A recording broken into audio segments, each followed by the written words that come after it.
Ողջույն հարգելի հայրենակից, եթերում մենք հաղորդաշարն ենք։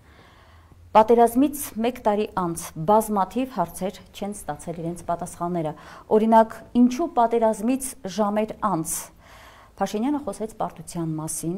ինչու թույլ չտվեց, որ հայկական բանակն իր ողջ ներուժով մասնակցի պատերազմական գործողություններին ու դրա փոխարեն հրահանգեց կամավորական ջոկատներ ստեղծել։ Ինչու կամավորները մեր չունեին անհրաժեշտ զենք, զինամթերք, հագուստ։ Ինչու Փաշինյանը չօգտագործեց պատերազմը կանգնեցնելու երկու հնարավորությունները եւ ինչու ականջալուր չեղավ գլխավոր շտաբի նախկին պետի Խորդորին ժամ առաջ կանգնեցնել պատերազմը։ Ինչու առ այսօր չեն հրապարակվել մեր զոհերի, անհետ կորածների իրական թիվը, հայտնի չէ նաեւ ռազմագերիների թիվը։ Ինչուների շարքը կարելի է այսպես շարունակել, պատասխանները ցավոք չեն տրվում։ Իսկ Հայաստանի ղեկը դեռ երկիրը պարտության մատնած անձի ձեռքում է, որի կողմից վարվող թրքամետ քաղաքականության արդյունքում կանգնած ենք մի նոր պատերազմի շեմին։ Այսօր հյուրս Արցախյան 3-րդ պատերազմի մասնակից, ազգային օրակարգ կուսակցության խորհրդի անդամ, պատմաբան Հայկ Փայտյանն է։ Բարև ձեզ, պարոն Փայտյան։ Շնորհակալ եմ հրավերս ընդունելու համար։ Շնորհակալ եմ։ Որպես սկսենք մեր խոսակցությունը, որպես Արցախյան 3-րդ պատերազմի մասնակից, տեսեք, պարոն Փայտյան, կանոնավոր բանակ ունեցող երկրի ղեկավարը երկրորդ, երրորդ կամ գուցե չորրորդ նաև այդ մասին հայտարարեց, թե սկսում են կամավորական շարժում, բոլորս ենք հիշում, չէ, կոչ արեց նաև մարզպետներին, գյուղապետերին ստեղծում են կամավորական ջոկատներ եւ սա ռազմական գործիչները հենց այդ իսկ փուլում որակեցին աբսուրդ, նկատի ունենալով, որ 30 տարվա անկախ պետություն ենք, բայց խոսվում է կամավորական ջոկատների մասին եւ ոչ բանակի ակտիվ գործունեության։ Այդտեղից սկսենք, ինչ երևույթի հետ գործ ունենք, պարոն Փայտյան, խնդրեմ։ Ինչ ասեցիք, ես հիշում եմ եւ բացարձակ ճշմարտություն է։ Բայց որ դա գնահատում ենք աբսուրդ, այդտեղ մի քիչ համաձայն չեմ, որովհետեւ դա կոնկրետ միտում է ունեցել։ Եվ երբ որ մենք ասում ենք աբսուրդ, նշանակում է, որ անհասկանալի կամ անբացատրելի մի բան։ Սա ուներ կոնկրետ միտում։ Նպատակ ուներ սա։ Եվ այո, առնվազն մենք այդպես ենք կարծում, ես այդպես եմ կարծում եւ հետագա ամբողջ գործընթացը իրադարձություններ եկան դա ապացուցելու, որն էր միտումը։ Այո։ Հիմա տեսեք, արդեն հայտնի փաստ է, որ պատերազմի 3-րդ օրը հրաման է եղել դադարեցնել բանակի համալրումը, այսինքն կանոնավոր զորամասերի համալրումը մոբով։ Այդ դեպքում բնականաբար պայստազորայինները լինելու են առավել պրոդուկտիվ, էֆեկտիվ, որովհետև գնալու են եւ լրացնելու են կանոնավոր բանակի շարքերը եւ կռվելու են հավուր պատշաճի, որտեղ պետք է եւ ինչպես պետք է։ Դու այդպես է ենթադրվում ռազմական արվեստ։ Բայց երբ որ դու կոչ ես անում եւ առավելվեց ոչ թե կոչ ես անում, այլ դադարեցնում ես կանոնավոր բանակի համալրումը պայստազմոբով եւ դրա փոխարեն այդպես զարկ ես տալի կոչով ես հանդես գալիս, որպեսզի կամավորական ջոկատներ կազմավորվեն մարդկանցից, ովքեր 10-20 տարի միգուցե զենք չեն տեսել, չեն բռնել եւ այլն եւ այլն։ Եվ հետո կպարզվի նաեւ, որ առանց անհրաժեշտ նախապատրաստությունների տանում ես ռազմաճակատ, սա առնվազն մի նպատակ ունի՝ տանել այդ մարդկանց մսաղացի։ Եվ ինչու է կամավորներին, շատ պարզ, որովհետեւ խնդիր էր դրված ոչ միայն հայության համար կազմակերպել պարտություն, այլև այդ պարտությունը այնպես կազմակերպել, այնպիսի կորուստներով եւ հիմնականում այն սերուցքը, այսպես ասենք, պետք է վերանար, որը հետագայում այսօր արդեն հետպատերազմյան փուլում պետք է փորձ աներ ընդդիմանալ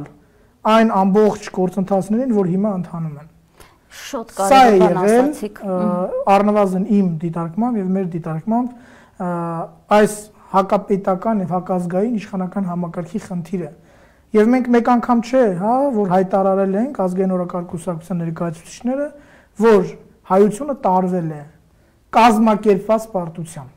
կազմակերպված։ Եվ այդ պարտությունը ամեն ինչ արվել է, որպեսզի լինի ցավոտ, որքան հնարավոր է կորուստներով լի, որպեսզի հայությունը չկարողանա վերականգնվել առաջինը հոգեբանորեն այս պատերազմի, հարվածներից եւ հլու հնազանդ ենթարկվի օտարների օտարներին ենթարկվի, ասի վերջ, այլևս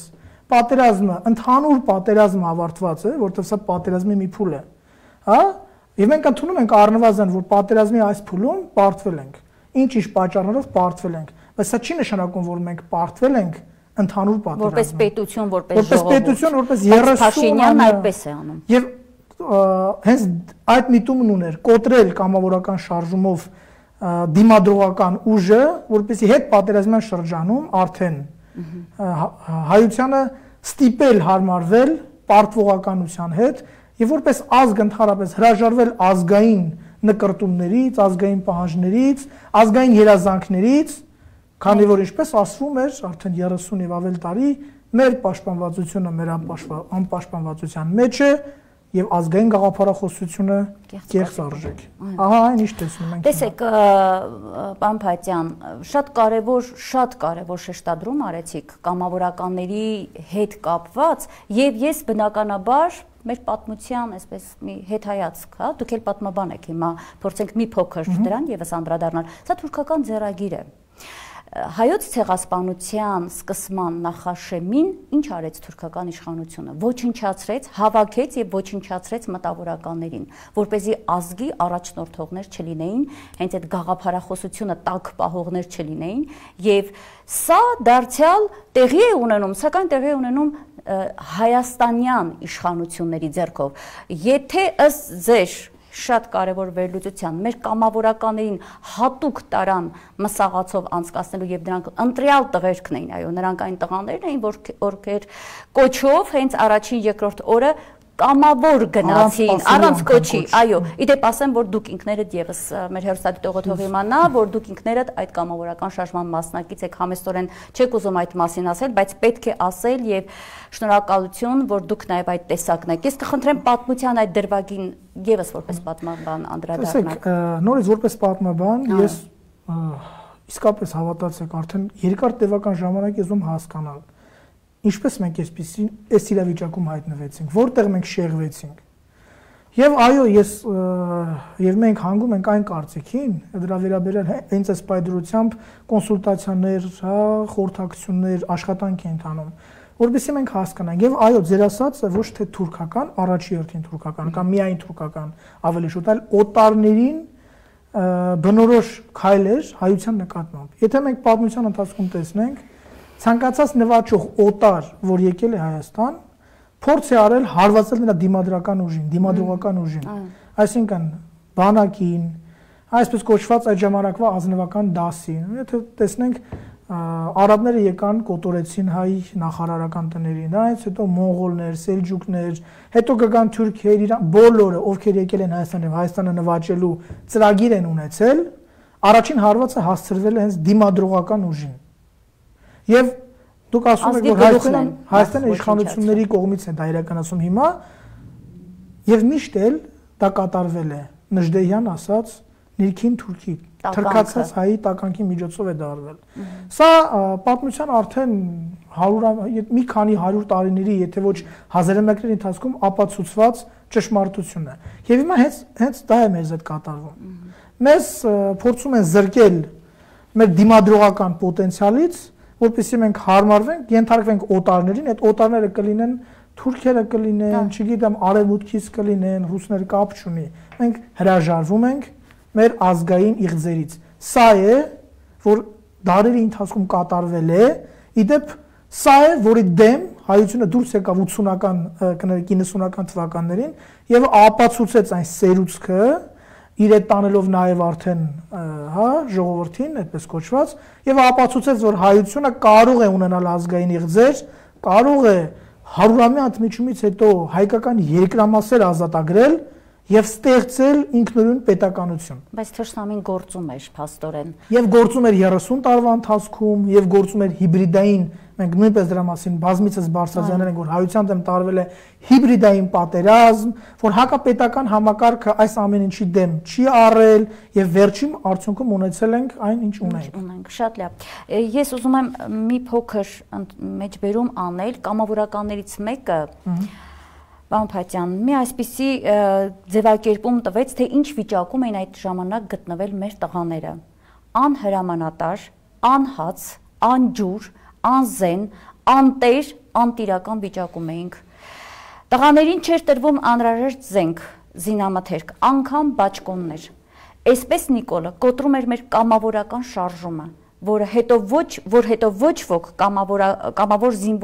չզինվորագրվի հայրենիքի պաշտպանությանը։ Սա մեր կամավորական շարժման դեմ իրականացված քայլ էր, հատուկ արվեց մեր ոգին կոտրելու համար։ Սա մի քիչ ավելի այսպես կամավորականների պահով նեղացրած, դուք մեկ այլ հարթության մեջ դիտարկեցիք ազգի սերունդը ոչնչացնելու, սերուցքը ոչնչացնելու համար, սա կոնկրետ, այո, կամավորական շարժումը ոչնչացնելու համար, եւ երբ շատերը կամավորներից հետ էին գալիս ստիպված, եթե մարդը զենք չունի, գնում է հայտնվում է ԱԹՍ-ների կրակի տակ, ինչ պետք է անի։ Այդ մարդկանց, այս իշխանության ներկայացուցիչները, նույն Փաշինյանը որակեց որպես բախկոտներ եւ պատերազմի դաշտից փախչողներ։ Ինչ կասեք այս մասին եւս։ Իսկապես սա կամավորական շարժման դեմ ուղղված նաեւ սցենար է։ Տեսեք,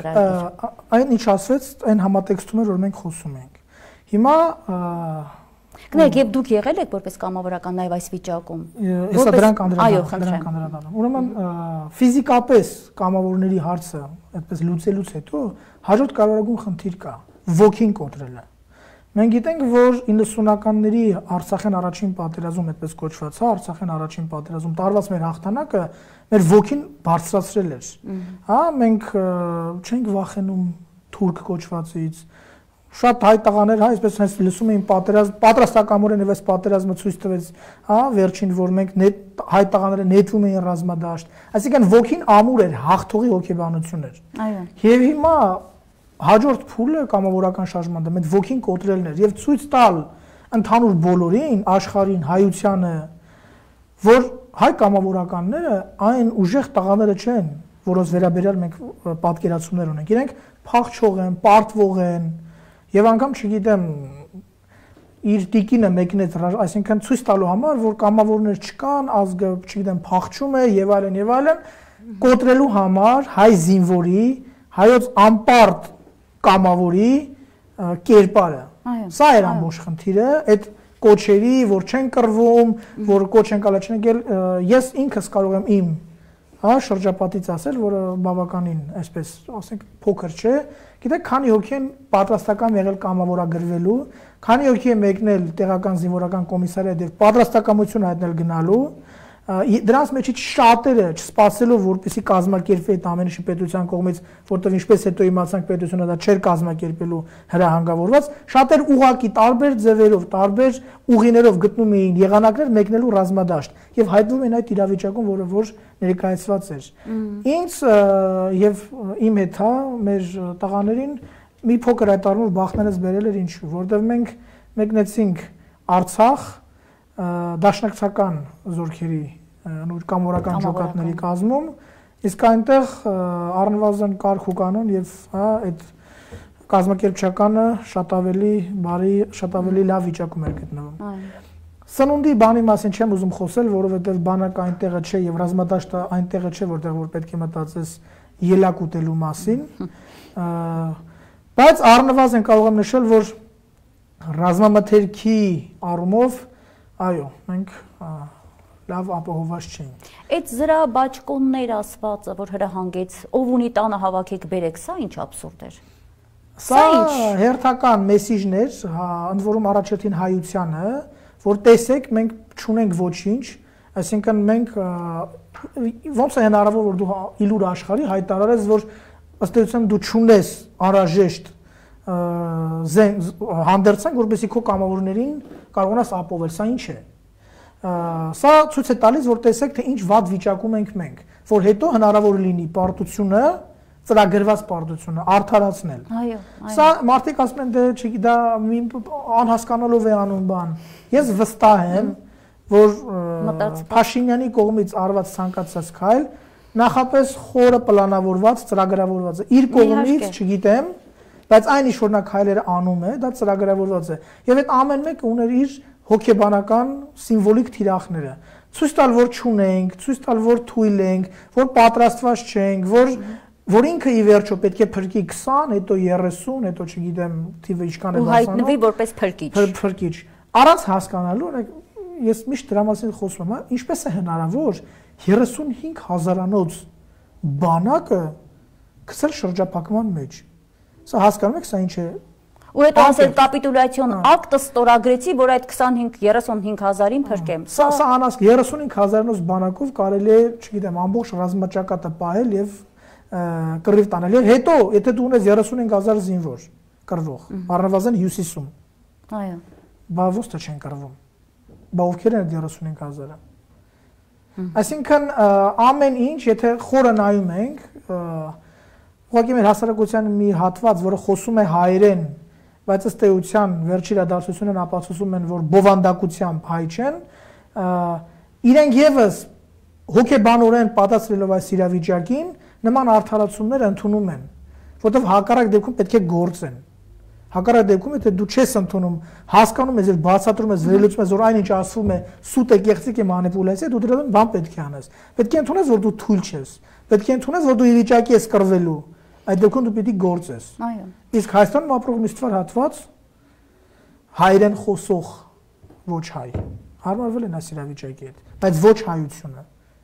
Հասկանալի է։ Տեսեք, զինված ուժերի գլխավոր շտաբի նախկին պետ Մովսես Հակոբյանը պատերազմից հետո տեղեկացրեց պատերազմի 3-րդ օրը վարչապետը հրամայեց կանգնեցնել բանակի համալրումը եւ կամավորականներ ուղարկել առաջնագիծ։ Կամավորականներ ուղարկելը գուցե հենց նաեւ այս նպատակներ հետապնդում կանգնեցնել բանակին, թույլ չտալ, որ հայկական բանակը իր ամբողջ ներուժով մասնակից դառնա պատերազմին։ Ես նաև շատ լավ հիշում եմ Ռոբերտ Քոչարյանի երեկ էլ առիթ եմ ունեցել իր այդ խոսքից այս մեջբերումը անել հետևյալ, որ հայկական բանակը եւ Արցախի պաշտպանության բանակը մեկ ընդհանուր համակարգ էին եւ չմասնակցել հայկական բանակին թույլ չտալ մասնակցել, դա ուղղակի նշանակում է ուղղակի հանձնել Արցախը, դա ես եմ ասում, դա արդեն Քոչարյանի միտքը չէր, բայց նա շեշտում էր այն հանգամանքը, որ դա մի ընդհանուր համակարգ է եւ չմասնակցել հայկական բանակը կնշանակի կոտրել այդ համակարգը, ոչնչացնել այդ միասնական համակարգը։ Ընդ որում նաեւ Քոչարյանին հիմա պիտի հղում անեմ, ասում է 92-94 թվականներին պատերազմը կրել ենք հիմնականում այն պատճառով, որ 1 տարի ավելի շուտ ջոկատներից մենք անցում կատարեցինք կանոնավոր բանակի 27 տարի անց ինչ մտածելակերպ պետք է ունենար այդ գլխավոր հրամանատարը, որ ամեն ինչ տաներ հակառակ ուղղությամբ եւ կանոնավոր բանակից գնայինք դեպի ջոկատներ։ Ինչպես ասում են, ամեն ինչ ասված է եւ նորից հաստատվում է այն ձեր վերլուծությունը, որ դա հստակ միտում է։ Լավ, բայց բանակին մասնակից չդարձնելն այս դեպքում ինչ նպատակ ուներ։ Տեսեք, սա հետևանքն է այն, նորից ըստ մեզ եւ իմ խորին համոզում, այն կեղծ թեզի, կեղծ իրականության, որի մեջ մեզ նորից մտցրեցին։ Դա այդ ինքնորոշում կոչվածն էր։ Այսինքն մենք համարելով, որ Արցախը ինքնորոշված անկախ պետություն եւ այլն, Հայաստանը չպետք է խառնվի այս կողմին, Հայաստանը գործ չունի այս կոնֆլիկտի հետ, սա, եթե մենք որպես պատմաբան եմ ասում, 89 թվականին եւ 80-ական երբ որ շարժումը սկսվեց, ինքը կրում էր միացում անվանումը։ Այո։ 89 թվականի դեկտեմբերի Գերագույն խորհրդի ընտրություններին Արցախը մասնակցել է այդ ընտրություններին։ Եվ կրկին, անուն ուղղակի չեմ ուզում տալ անկեղծ, առաջին նախագահն է, որ զբաղեցնում էր այդ պաշտոնը, նա իմ համոզմամբ արդեն որպես պատմաբան, փաստերով, ջանքերով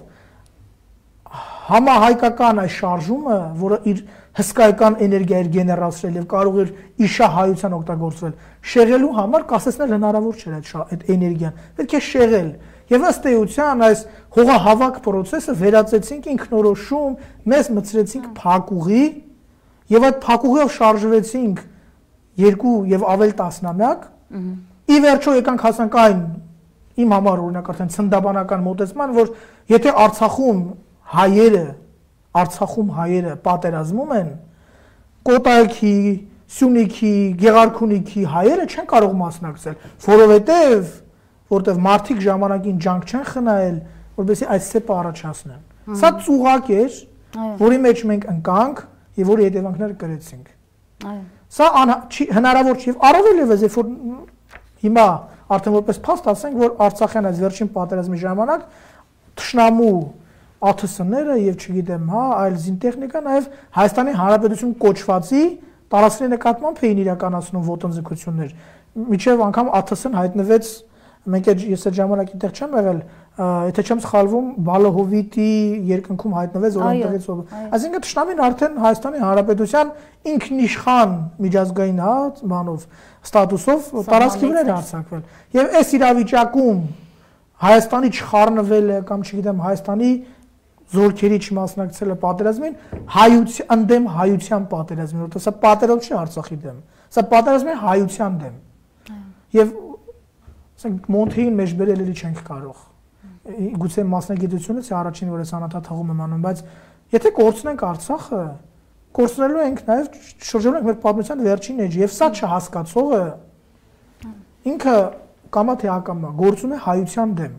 Տվյալ դեպքում միանշանակ կամա, միանշանակ։ Դուք որ հատվածում եք եղել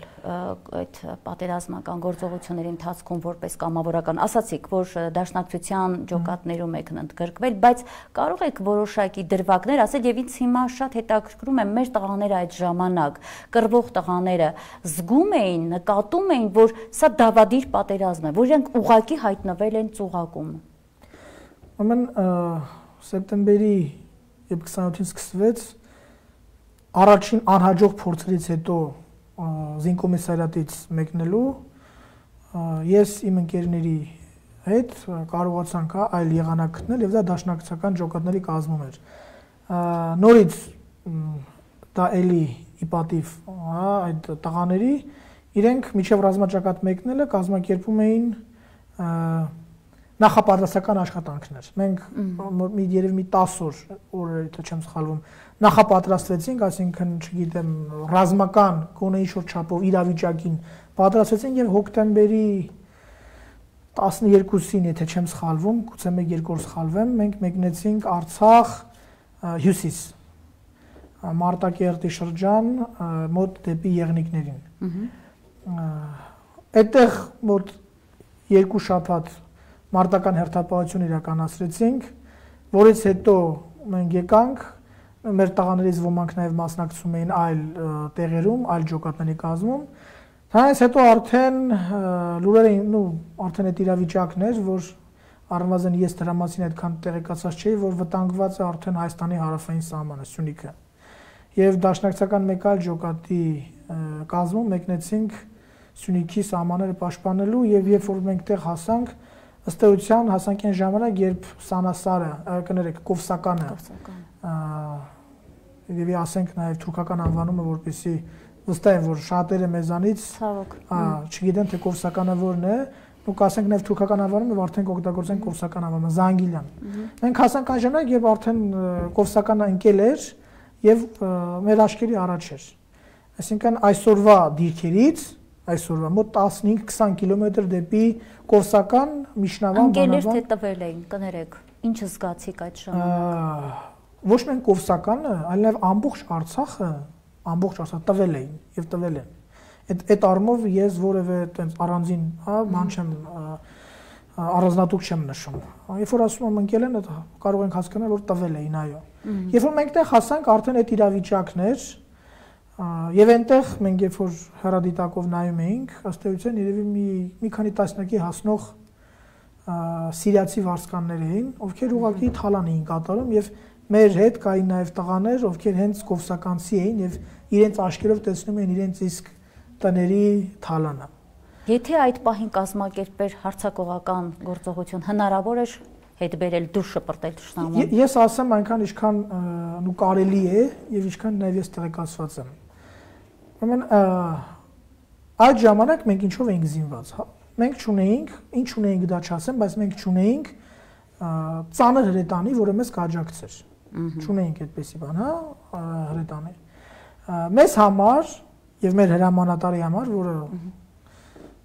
առնվազն այդ ժամանակ մեր աշկերտ իրեն ցուցաբերեց որպես նվիրյալ եւ տաղանդավոր դաշտային հրամանատար, չնայած դա ապացուցել էր նաեւ Արցախյան առաջին պատերազմում։ Մեր համար դա խնդիր չէր իր հրամանատարությամբ արագ Կովսականից ուղղակի վռնդել կամ անգամ չվռնդել, ուղղակի վերցնել այնտեղ հարցերը լուծելով այդ վարձկանների։ Անգամ ձեր մոտ եղած զենքը բավարար էր դա անել։ Անգամ մեր մոտ եղած զենքով դա մենք կարող ենք իրականացնել։ Բայց հարց այստեղ ուրիշ է, երբ որ մենք Կովսականի վրա իրականացնենք այդ հարձակումը, մեզ թիրախավորելու թշնամու հրետանին։ Եվ այդ ժամանակ մեզ անհրաժեշտ էր, որ մեր հրետանին մեզ թիկունքից պաշտպանի։ Եվ այդ առումով կարող եմ ասել, որ մեր հրամանատարը բանակցություններ էր վարում բանակի հրամանատարության հետ, եւ անգամ այդտեղ գեներալներ էլ եկան, ովքեր ուղղակի ասացին, որ կա հրաման, բառացիորեն կրկնում եմ այդ գնդապետի ասածը, գնդապետը գեներալ անգամ շմրեշ։ Ասաց հետեւյալը, կա հրաման անցնել ակտիվ պաշտպանության։ Այսինքն նահանջ ակտիվ պաշտպանության եւ երբ մենք խնդրեցինք ուղղակի գոնե կամավորական ջոկատին տրամադրել 1-2 տեխնիկա, որպեսզի մենք կարողանանք անգամ մեր տղաներին սովորեցնել 2-3 օրվա ընթացքում, որպեսզի իրենք դա կարողանան անել, ոչ, ամբողջ տեխնիկան, իդեպ ասեմ, այդ ժամանակ արդեն իսկ գտնվում էր այն բնագծերում,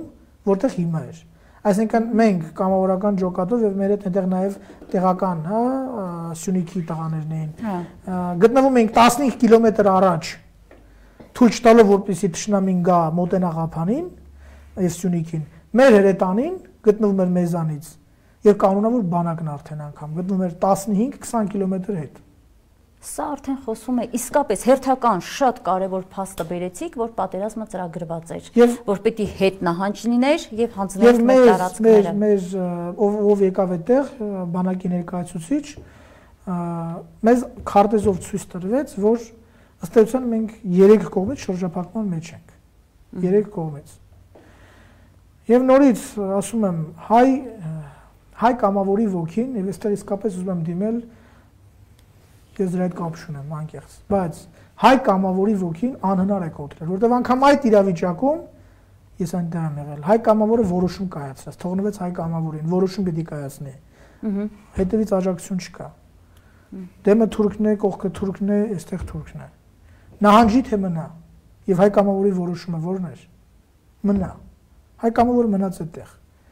Եվ այն սպառնալիքի տակ, որ կարող շրջափակվել եւ տեղում արդեն հասկանել, մենք մնացինք։ Մնացինք մինչև ու առնվազն ես մնացի մինչև նոյեմբերի 9-ը, եւ դա արդեն ամեն ինչ պարզ էր, իսկ տղաները մինչև դեկտեմբեր պահեցին եւ հետո այդ մեկ ստորագրությամբ հետ եկան եւ թշնամին առանց որևէ խնդրի դա վերցրեց։ Ընդ որում դա այն դեպքում, երբ որ այդ խայտարակ կապիտուլյացիոն փաստաթղթի մեջ նշված էր, որ հայկական զորքերը ընդհանրապես կողմերը կանգնում են այնտեղ, որտեղ որ այդ պայն կանգնած են։ Եվ մենք հենց դրա համար ենք կանգնել այնտեղ, որտեղ կանգնած ես դա քոնն է։ Այո։ Հիմա ըստ էության այդ երևի հավելյալ պայմանավորվածություն է եղել, չգիտեմ, դրա մասին։ Բանավոր, անդադար ասում է, չէ՞, Ալիևի այդ բանավոր հանձնել այն տարածքները, որը այն հայ կամավորը, որը չէր կռվում, իր կյանքի 100% մավան աշկերին նայելով պահել էր եւ պատասխան էլի պահելու։ Դե դրա համար պետք է վարկաբեկեր Փաշինյանը կամավորականին, ասեր փախչում են, դրա համար պարտվեցին։ Հիշում եք, չէ՞, պատերազմից հետո բոլորին առ այսօր մեղադրում են։ Կուսակցություններին, կամավորականներին, անհատ անձանց, հրամանատարներին, նախկին բոլոր հայտնի ռազմական քաղաքական գործիչներին արդարացնելու ծրագրված պատերազմը։ Այսինքն պատերազմը եւ պարտության պատերազմը, այո։ Փաստորեն, պարոն Փաթյան, ձեր խոսքից ես հասկացա հետեւյալը. մեր զոհերը չէին լինի այդքան, մենք հիմա ասում ենք 5000, բայց նաև բավական սարսափելի ավելի մեծ թվեր ենք նաև, իհարկե 5000 արդեն սարսափելի է մեզ համար, բայց մենք ավելի մեծ թվերի մասին են հիմա նաև խոսում եւ կխոսվի այնքան ժամանակ, քանի դեռ չկա հստակություն, քանի դեռ այս իշխանությունը չի գնացել եւ չի բացահայտվել իրական պատկերը։ Բայց փաստորեն, եթե եղել էր կազմակերպված աշխատանք, հա, պատերազմի դեմ հստակ գործողություններ, եթե եղել էին ազգային իշխանություններ, ապա մենք ուղղակի հիմա հաստատ կարող ենք ասել, չէինք ունենա այսքան զոհեր։ Ես վստահ եմ, ընդունելով, որ 30 տարիների ընթացքում եղել են բազմաթիվ բացեր, դրանց մասին ով ծառայել էր հայոց բանակում, իսկապես այդ խնդիրները ինքը տեսել է այնտեղ։ Ընդունելով, որ այո, համակարգ իշխանական չի նախապատրաստել հայությանը եկող արհավիրքին, հակահայկական, հակապետական համակարգը,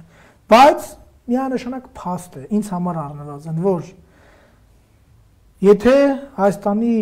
ղեկին գտնվեին ազգային իշխանություններ եւ պատերազմը վարեին, կազմակերպված վարեին, ոչ միայն չէին ունենա այսքան զոհեր, այլև առնվազն հայկական դիրքերը կգտնվեին այնտեղ, որտեղ եղել էին մինչև սեպտեմբերի 27-ը։ Եվ ի վերջո եկեք հասկանանք, անգամ այս իրավիճակում պատերազմից սկզբից քանի օր էր անցել, թշնամին չէր կարողանում անգամ այս իրավիճակում ճեղքել առաջնագիծը։ Եվ հարավում անփառունակ գործողություն կազմակերպեցին, դա էլ հետո պիտի հասկացվի թե ինչպես։ Երբ որ եթե չեմ սխալվում 14 կիլոմետր հատվածով ընդամենը 2-300 կիլոմետր տարածքից ռազմաճակատից 14 կիլոմետր եւ այն էլ կասկածելի հանգամանքներում տեղի ունեցավ թշնամու ներխուժում։ Եվ այստեղից շարժվելով, չգիտեմ ինչպես, ոնց հասան Հադրութ, հետո այդպես անհասկանալի հանգամանքներում ընկավ Շուշին։ Ամեն ինչ անում են անհասկանալի է։ Կարծում եք անհասկանալի է։ Անհասկանալի հանգամանքները։ Հենց այո, թիկունքում գործակալների մասին է անընդհատ խոսվում։ Օրինակ ասվում է Նախիջևանից 1400 նաև մարդիկ են, թուրքեր են եկել անցել Հադրութի թիկունքը։ Դրա մասին եմ ասում, դրանք մանրամասներ են, որ այդ պատճառով եմ ասում անհասկանալի։ Բայց մի բան նորից արձանագրված ինձ համար էլի առնվազն փաստ է, որ այդ ամենը հնարավոր չէր, ինչ է եղել չգիտեմ, բայց այդ ամենը հնարավոր չէր լինի, եթե Հայաստանում չլիներ ապապետական համակարգ։ Եթե լիներ հայկական իշխանական, ազգային իշխանական համակարգ, անգամ ազգայնական, որը նախապատրաստ էր, որը վարեր պատերազմը։ Չի մասին է խոսքը։ Եվ անգամ այս իրավիճակում թշնամին հյուսիսում չէր կարողանում առաջ գնալ։ Այն հյուսիսը Քարվաճարը, Մռավի լեռները, այդ ես ուղղակի չգիտեմ այդ բարսունքներին ինչ անվանում տամ այդ մեր չքնախ հայրենիքը։ Հնարավոր չէր դա վերցնել եւ անգամ վերջերս թշնամի երկրներից մեկի նախագահան հայտարարեց, որ եթե չավարտվեր, մենք դժվարություն ենք ունենալու այո, Ալիևը խոստովանեց այդ մասը։ Եվ անգամ այս իրավիճակում թշնամին կարողացել ընդհանուր 14 կիլոմետրով ճեղքել այս իրավիճակում։ Պատկերացրեք, եթե համայն բովանդակայության պոտենցիալը օգտագործվեր, կիրառվեր թիրախային ի նպաստ հայության։ Ասում ենք բաշխումներ չկային, ասում ենք բան չկային։ Իսկ ես նորից էլի իմ ունեցած տեղեկություններով գիտեք որքան օգնություն է եկել դրսից, ես մենակ դրսից, քանի բաշխոններ եւ այլն եւ այլն եւ այլն։ Այո, Սփյուռքից, նկատի ունեք մեր հայրենակիցներից, այո, կազմակերպված։ Եթե չի հասել Արցախ։ Հիմա դա եմ ասում, եթե դա հասներ, տեղի ունենար իսկապես կազմակերպված պատերազմ, ինչի մասին է խոսքը։ Եվ դա պետք է իմանա Սփյուռքի հայությունը, որի մի հատվածը կուրորեն շարունակում է այդ 18-ի էֆորիայով այսպես հավատալ այս թրքամետ իշխանությանը, չգիտակցելով, որ անգամ այդ օգնությունը, որ նրանք հավաքում եւ ուղարկում էին Հայաստան, այս իշխանությունը փակում էր դրա դիմաց, այո, եւ թույլ չտալով անհրաժեշտ զենք, զինամթերք հասնել եւ Հայաստանում։ Նորից կրկնվում է, էլի մեր տեսակետը, որ դժբախտաբար դարերի ընթացքում ընդ որում սա ճիշտ է վերջի շրջանում ակտիվ երևում է, բայց դժբախտաբար դարերի ընթացքում մեր հասարակության մեջ հայ կոչվող հանրույթի մեջ առաջացել է մի հատված, որը հայերեն խոսում է, բայց բովանդակությամբ ինքը հայ չի ինքը։ Ինքը բովանդակությամբ հիմա տեսեք, խոսում են սահմանները բացելու մասին, խոսում են լոլիկի առևտրի մասին։ Եվ կա մի հատված էլի, ինքը շատ չի իրականում, այն ճոխացնում են թվերը, բայց ինչ որ մի հատված կա, որ համաձայն է դրա հետ, որը համաձայն է, որ վաղը չմիսօրը մոռանալով ամեն ինչ, եւ անգամ մոռանալով եկող վտանգները, այստեղ մի կարևոր շեշտադրում եմ ուզում անել, այդ մարդիկ մտածում են, որ երբ որ բացվի սահմանները, իրենք թուրքական էժան լոլիկներով ապրելու են եւ առնվազն լավ է լինելու իրենց համար նյութապես, ստամոքսը կուշտ է լինելու, սխալվում են։ Որովհետև գալու է ժամանակը, երբ թշնամին իրենց օգնությամբ բացելու է սահմանները, ամբողջ կապիտալով ողողելու է Հայաստանը։ Եվ այն լոլիկը, որ արտադրում են, եւ այն փոքրիկ բիզնեսները, որ ունեն, ամբողջը Հայաստանում հայտնվելու են մարգինալ վիճակում, որտեղ թուրքական կապիտալը, օտարի կապիտալը Հայաստանը ողողելու է, դեմոգրաֆիական կազմն է փոխվելու Հայաստանում։ Մենք լինելու ենք փոքրամասնություն։ Եվ ինչ եք կարծում, ինչ է լինելու իրենց հետ։ Կարծում եմ իրենց պետք է բացատրենք, մենք կարծում ենք թե ինչ կլինի, պարզապես դա կբերի ուղղակի Հայաստանի թրքացման, բայց ցավոք մի հանգամանք կա, որ հենց այդ հատվածը չգիտակցելով թե ինչ է կատարվում, իր ձայնը տվեց հերթական ընտրություններում այս իշխանությանը եւ Նիկոլ Փաշինյանին։ Հիմա ժամանակը մեր եթերաժամանակը սպառվում է, ես մի փոքր կուզեմ օգտագործենք եղած հատվածը ներքաղաքական իրավիճակին անդրադառնալով։ Այս ամենը վերլուծելուց հետո ուղղակի մնում է զարմացած, որ այդ պարտված թրքամետ հակահայկական ապազգային այս իշխանությունը շարունակում է պահել ղեկը իր ձեռքին։ Եվ հիմա նորից ու նորից, երևի չգիտեմ որերորդ անգամ հնչեցնում եմ զարմանքս, որ ընդդիմությունն էլ անկարող եղավ հեռացնել այս թիմին։ Բայց հիմա, տեսեք, պարոն Փաթյան, հետաքրքիր մի այսպես միտք է շրջանառվում, որ Փաշինյանը այլևս դադարում է, գալիս է մոտենում է այն ժամանակը, հայտնի խոսք կա, մավրն արեց իր գործը, մավրը պետք է հեռանա, մոտենում է նրա հեռանալու ժամանակը։ Եվ օրինակ ես կարծում եմ, որ այս փուլում առավել քան պետք է ակտիվանա ընդդիմությունը, գոնե թե թույլ չտալու շատ կարևոր մի հանգամանք, որ հանկարծ նույն դրսի ուժերը ադրբեջանա-թուրքա անգլոսաքսոնական կասենք, թե չգիտեմ հյուսիս ու հարավ կասենք, թե ինչ, արտաքին ուժերը, այո, արտաքին ուժերը, նոր Նիկոլ Փաշինյան, նոր Խամաճիկով չփոխարինեն սրան, այստեղ լուրջ աշխատանք ունեն մեր եւ խորհրդարանական ընդդիմադիրները եւ արտախորհրդարանական արմատական, շեշտում եմ, ազգային, իրական ազգային ուժերը, որտեղ հիմա խամաճիկային խաղեր գնում են արտախորհրդարանական դաշտում, բազմաթիվ նոր կուսակցություններ կան, նորն էլ վերջերս ստեղծվեց Նիկոլ Փաշինյանին սպասարկելու համար։ Ինչ պետք է անի եւ ուրեմն ձեր կուսակցությունը արտախորհրդարանական է, արժեվում է թիմ ընտրություններն են։ Ուրեմն այս վտանգը կանխելու համար ճիշտ հարցադրում եք բարձրացնում, որպեսզի ասենք պայքարը ըստ էության եւ մենք դա արտահայտել ենք եւ նորից հաստատում ենք, որ պայքարը ըստ էության ընդհանրական առումով Նիկոլ Փաշինյան անձի դեմ չի։ Այո, իհարկե։ Սա ապապետական, ապազգային իշխանական համակարգի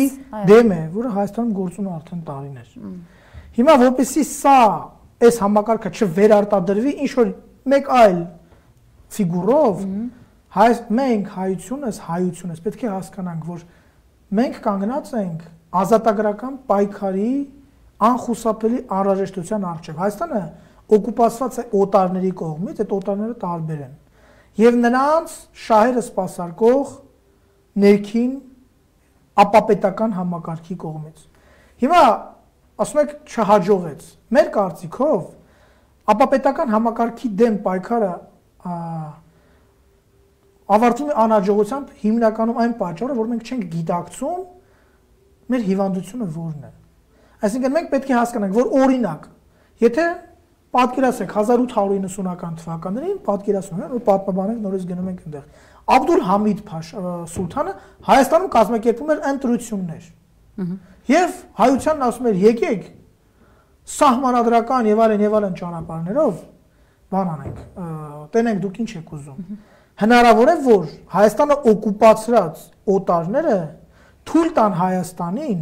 մի process-ի միջոցով ազատագրվել, որը ամբողջությամբ իրանք են վերահսկում, գործիքա կազմել իրենց ձեռնին։ Այո, սա ճիշտ է։ Հիմա ինչ տարբերություն այդ մարդկանց ազգանունը Օղլի էր, եւ էր, ով էր, թե Յան է։ Ըստ ձևի մեջ, որտեղ բովանդակությամբ թուրքական իրենք օտար են, օտարամոլ են եւ հակահայկական են, հակապետական են։ Եթե մենք սա չենք գիտակցում եւ գնում ենք իրենց այդ օրինակ, չգիտեմ, ինչ որ հանդուրժողական, ձևաչափերով մենք պարտվելու ենք։ Ասենք օրինակ խորհրդարանում քննարկումներ ենք անում, մտնում ենք աշխատանքի մեջ, ընդդիմությանը, դուք նաև քննադատում եք խորհրդարանական ընդդիմությանը այսօր։ Տեսեք, մենք ինքներս մասնակցել ենք ազգային ժողովի ընտրություններին եւ հայտարարել ենք, որ այս ամենը եւ նաեւ ազգային ժողովի ամբիոնը կարող է ծառայել Հայաստանի ազատագրմանը։ Հիմա դա ճիշտ չի արվում։ Եվ որպեսզի դա ցույց կտա ժամանակը։ Չէ, բայց արդեն մենք երկրորդ ամիսն է, գոնե թե այս ամիսների ընթացքում խորհրդարանական աշխատանքը ինչպես է գնահատում, ընդդիմադիր աշխատանքը։ Նորից պետք է գնահատականելի հետեւյալը։ Պետք է բոլորը հասկանան եւ իրենք, եւ մենք, եւ բոլորը, որ այս համակարգի դեմ պետք է տարվի ազատագրական բնույթի պարգյալ, պայքար եւ այդ ամբիոնը եւ այլ ամբիոն եւ այլ ձևաչափեր պետք է օգտագործվեն միայն այդ բովանդակությամբ հայությանը պետք է պատրաստել առաջինը մարդիկ պիտի հասկանան շատերը չեն հասկանում ինչ ասել է ազատագրական պայքար որ ուրիշ բաներ են պատկերացնում ասենք ինչ պիտի անեն օրինակ հիմա մեկը ասի գուցե ճիշտ է եղել որ շիշ շպրտեցին իր հա ազատագրական պայքարը եւ նրա գործիքակազմերը որում եւ նաեւ սահմանադրորեն միջազգային իրավունքով ավելի շուտ շատ լայն են առաջինը մեզ համար օրինակ մենք եւ ես ոնց ենք տեսնում այդ խնդիրը հանրությունը դրան նախապատրաստելն է այսինքն օրինակ նորից 1800-ական թվականները բերեմ երբ որ հավաքվում էին եւ որոշում էին թե ոնց պետք է պայքարեն թուրքական իշխանությունները օտարի լծի դեմ ընդհանրական օտարի լծի դեմ այնտեղ տարբեր տեսակետեր էին բախվում գնանք Սասունում ավտոմոբիլ սկսենք Վանում սկսենք եւ այլն եւ այդ ամեն ինչը հա կամ չգիտեմ թերթեր խմբակները որ ստեղծում են այդ ամեն ինչը պարտվում էր որովհետեւ ընդհանրական առումով ինքը կազմակերպված չէր հիմա մենք ինչ պետք է անենք մենք առնվազն առաջին փուլում հային պետք է հասկացնենք որ քո երկիրը օկուպացված է եղբայր դու օկուպացված ես թշնամու կողմից եւ դրա դեմ միջազգային իրավունքը լայն գործիքակազմ է տալիս պայքարելու դրա պատասխանել է տալիս այս իշխանությունը պարոն Փաթյան ներխուժել են չէ մայիսի 12-ից թշնամին Հայաստանի տարածքում է եւ ինչ է ասում Փաշինյանը նրա ազգային ժողովի նախագահը մնացած մյուս падգամավորները որոնք ուղղակի կրկնում են նրա ամբողջ սցենարը հա սցենարի գործիքներն են իրականացնողներն են ասում են այն տարածքները որտեղ նրանք են դրանք այլև Հայաստանինը չեն եղել խորհրդային միության տարիներին դրանք եղել են խորհրդային Ադրբեջանինը ինչ եք անհանգստացել մարդիկ հստակ նաև թուրքական անուններն էլ շրջանառում են կատարելով Ալիևի հրահանգը հաստատելով մեր տեսակետը եւ արդեն նաև որպես նորից մասնագետորեն դրա տակ հիմք դնելով ասում ենք հետեւյալը ինչ ասել է խորհրդային Ադրբեջան կամ խորհրդային քարտեզներ կամ ընդհանրապես արդյոք մենք ընդունում ենք այն քարտեզագրումը եւ հայկական հողերի վատնումը, այսինքն հայկական հողերի նվիրատվությունը, զրկվելը, որը իրականացվեց 100 տարի առաջ Լենին-Քեմալ պայմանագրով։ Մենք սա ընդունում ենք։ Եվ հələ մի կողմ որ մենք ընդունում ենք թե ոչ, բնականաբար հայությունը հայը դա չի կարող ընդունել եւ երկրորդ միջազգային իրավունքի տեսանկյունից մեկ Ադրբեջանը իրեն երբեք չի ճանաչել խորհրդային Ադրբեջանի իրավահաջորդ Այնտեղ մարդիկ Ադրբեջանը երբ ուզում է ճանաչում է, երբ ուզում է չի։ Իշխանախմբի մեջ, ովքեր որ մասնագիտության ոնց որ պատմությանը մոտիկ են։ Առնվազն պիտի իմանան, որ Ադրբեջանը իրեն ճանաչում է առաջին եւ առաջինի մեջ չի մտել իջերի տարածքները։ Եվ երկրորդ այն պայմանագրերով, որ այդ տարածքները հանձնվել են Թուրքիային եւ չգիտեմ Ադրբեջանին, այդ պայմանագրի կողմերը միջազգային իրավունքի սուբյեկտ չեն եղել, ոչ քեմալական կոչված Թուրքիան եւ ոչ էլ բոլշևիկյան Ռուսաստանը, որոնք միջազգային իրավունքի տեսանկյունից դեռևս ուժեր ճանաչված չեն եղել։ Ինչ ուժ ունի միջազգային իրավունքի տեսանկյունից այդ կնքված համաձայնությունները որևէ չունի։ Եվ սա է պատճառը, որ այսօր այդ կողմերը ներքին իրենց սպասարկումների միջոցով անպայման ուզում են կնքել այդ խաղաղության պայմանագիրը, որով միջազգայինորեն պետք է վավերացնեն այն 21 թվականի Կարսի պայմանագրի հոդվածները։ Սա այն ինչի մասին այս 2-3-4 օրերին աղաղակում է Ալիևը, Էրդողանը, ՄԱԿ-ի հարթակից, չգիտեմ, այս կամ այն լրատվամիջոցին տված հարցազրույցով։ Լավ, ելքը որն է։ Հիմա գանք նաև ազատագրական պայքարը անպայման, բայց հիմա հասկանանք նաև ոնց, հա, որովհետև ասում ենք, բայց կարծես հնչում է որպես թեզ, ոչ որպես գործողություն։ Այս հիմա մենք դա ենք անում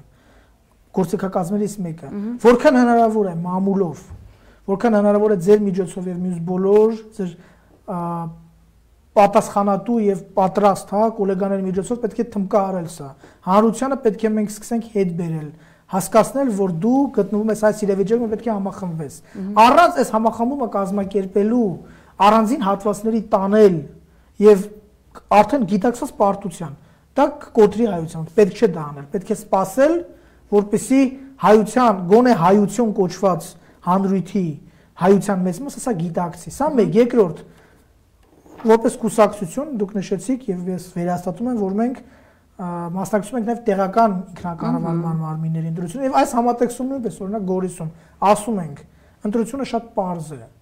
կամ դուք ենթարկվելու եք այս ապապետական համակարգի որոշումներին, այսինքն հանձնելու եք, կամ պետք է պայքար մղեք։ Այսինքն պայքար պետք է մղել բոլոր հնարավոր ձևաչափերով, բոլոր հնարավոր տիրույթներում, բոլոր ժամանակի, տվյալ ժամանակին համահունչ գործիքակազմերով։ Ավելորդ շտապողականությունը այս գործընթացում արտաքին, հայացքից ավելորդ շտապողականությունը կարող է բերել շատ ավելի վատ հետևանքների, քան դա կարող է լինել։ Պարոն Փայտյան, տեսեք, ասացիք մամուլով լրատվամիջոցներ, հեռուստաընկերություններ հնարավոր, որոնք զերծ են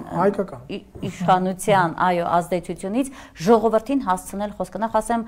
բավական այդ առումով իրենց հաջողվել է սահմանափակել, դա պետք է մենք նաև հստակ գիտակցենք, որ հետո չասենք, այ մենք աշխատեցինք, մեզ չլսեց ժողովուրդը, չէ, մեր ժողովրդին շատ հաճախ մեր խոսքը չի հասնում։ Մեկ, այո, այսինքն սա նշանակում է միայն մամուլը, միայն հեռուստաընկերությունները բավարար չեն, միշտ այն համոզվան եմ եղել,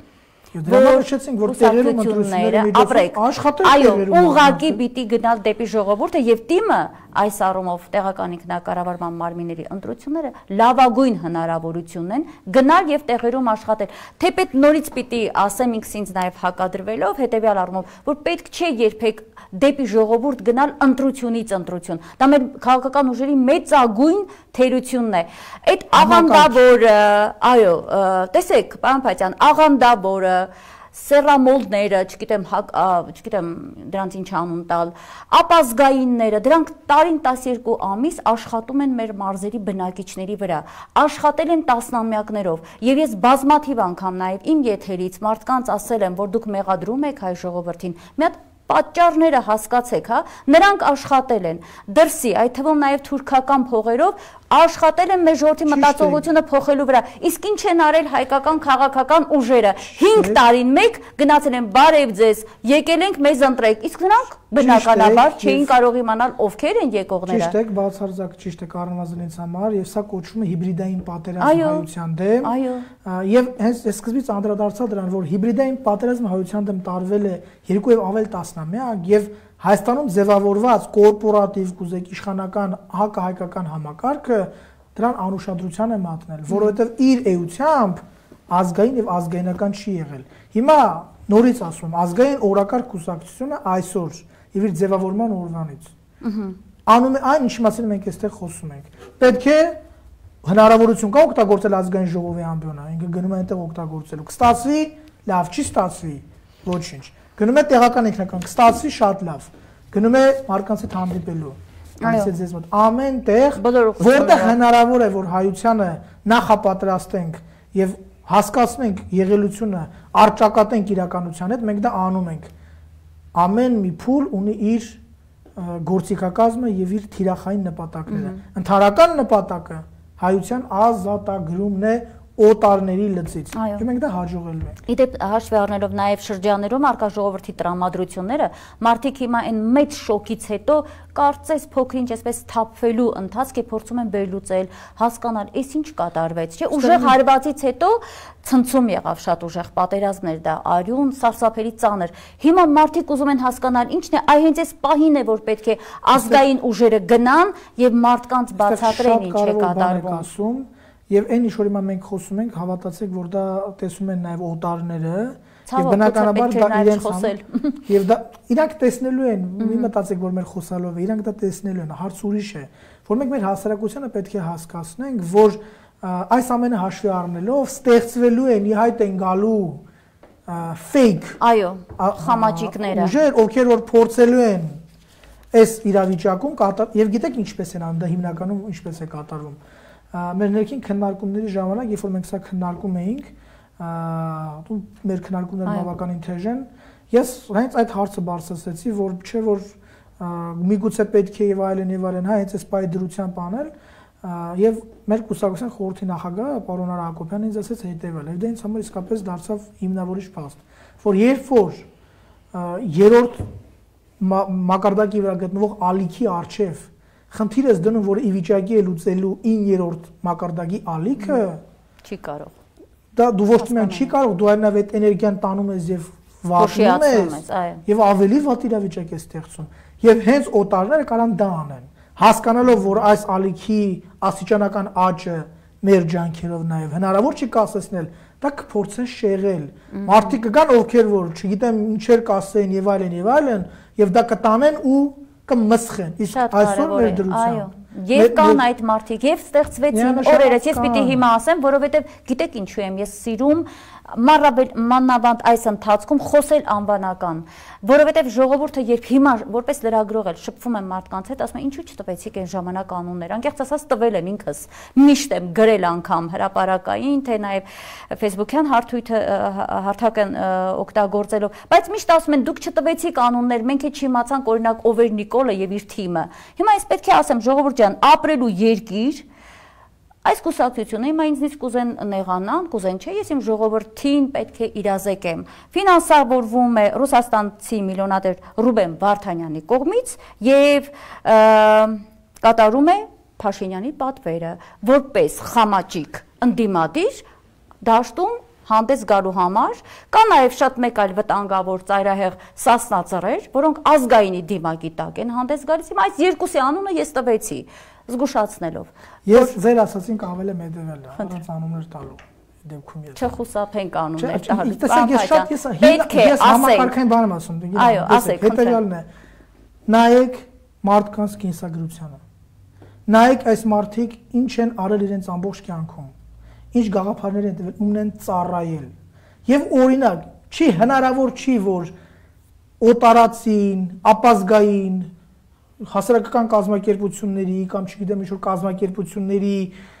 ծառայողները, ղեկավարները, նախագահները կամ չգիտեմ մարդիկ, ովքեր որ իրենց գործունեության ընթացքում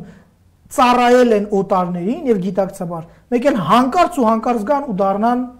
ազգայնական գործոն։ Տես չի լինում։ Եվ նույն Փաշինյանի պարագայում մենք ասում ենք, որ նա,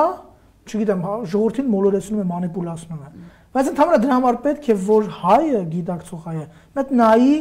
տվել անձի անցած կենսագրական ճանապարհին։ Ինչ կասի նա հրապարակում, ինչ կգրի, ինչ կխոսա այսպես, դա անիմա, նայենք նրա անցած ճանապարհին։ Եվ վերջ։ Եվ այդպես այդ պրիզմայով թող հասկացնեն բոլորին։ Այստեղ կարևորը հետևյալն է։ Մարդ կարող օրինակ մի ուժի հարի կամ չգիտեմ, հնարավոր է դա, երբ որ բայց դա առանցքային հետևյալն է, նրա քաղաքական եւ նրա արժի համակարգային